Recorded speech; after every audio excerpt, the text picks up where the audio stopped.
वैसे तो पूरे साल से घर की तलाश में थे रजनी और रमेश, लेकिन पसंद का कोई मिल हो नहीं रहा था।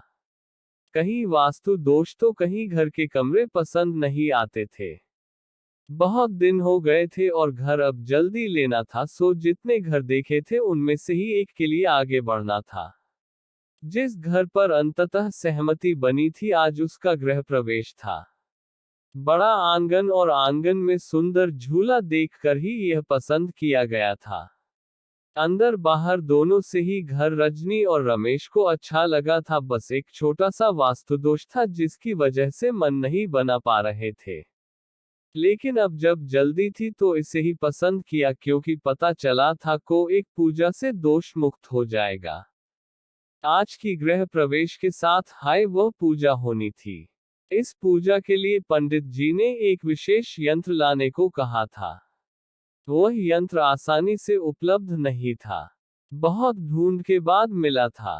पंडित जी वह यंत्र लाने को कहा तो रजनी ने बताया कि वही पूजा वाली थैली में ही रखा है। उसने पूरी थैली पलट डाली, पंडित जी ने वह यंत्र नहीं मिला उसमें। रजनी और रमेश भी ढूंढने लगे। रमेश ने कहा, रजनी तुमने कहीं और तो नहीं रखा है? दूसरे थैले और अपने पर्स में भी देखो, कहीं संभाल कर उसमें तो नहीं रख लिया है? रजनी ने हर जगह देख लिया पर वह खास यंत्र कहीं नहीं मिला। दोनों पति पत्नी बहुत परेशान थे और समय भी बहुत होने लगा, तो पंडित जी ने कहा 2 दिन बाद फिर शुभ समय बनता है इस पूजा के लिए, तो आप वह यंत्र ले आइएगा, मैं समय पर आकर पूजा कर दूंगा। गृह प्रवेश के बाद रात उस घर में ही रहना होता है। रजनी और रमेश वहीं रुक गए। दिन भर की थकान के बाद दोनों को गहरी नींद आई और जल्दी हाय सो गए। आधी रात के आसपास रजनी ने सपने में देखा कि वह एक सुनसान गहरे जंगल में चली जा रही है और वहां भरी सन्नाटा है। तभी पीछे से किसी ने आवाज लगाई, रजनी मुझे भी साथ ले चलो। रजनी पीछे पलटी तो वहां एक गुड़िया दिखी, हाथ फैलाए, उसकी ओर बढ़ती हुई। रजनी बुरी तरह डर गई और चिल्लाने लगी।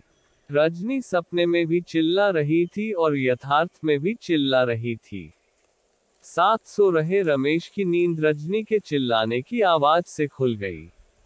उसने रजनी को उठाया। रजनी डर से बेहाल अब भी चिल्ला रही थी। रमेश ने उसे जोर से झकझोरा, तब उसकी तंद्रा भंग हुई और वह पूरी तरह जागी। पानी पीकर सपना रमेश को सुनाया।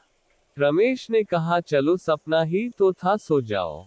जैसे ही वह सोने को झुकी, उसे वही गुड़िया सामने की कुर्सी पर बैठे दिखी। वह फिर डर गई, इतना ज्यादा कि मुंह से आवाज ही नहीं निकल रहा था। किसी तरह इशारे से रमेश को वह गुड़िया दिखाई। रमेश ने पूछा, ये कब लाई तुम? रजनी ने कहा, ये तो वही सपने वाली गुड़िया है। दोनों पति पत्नी के डर से होश उड़ गए थे।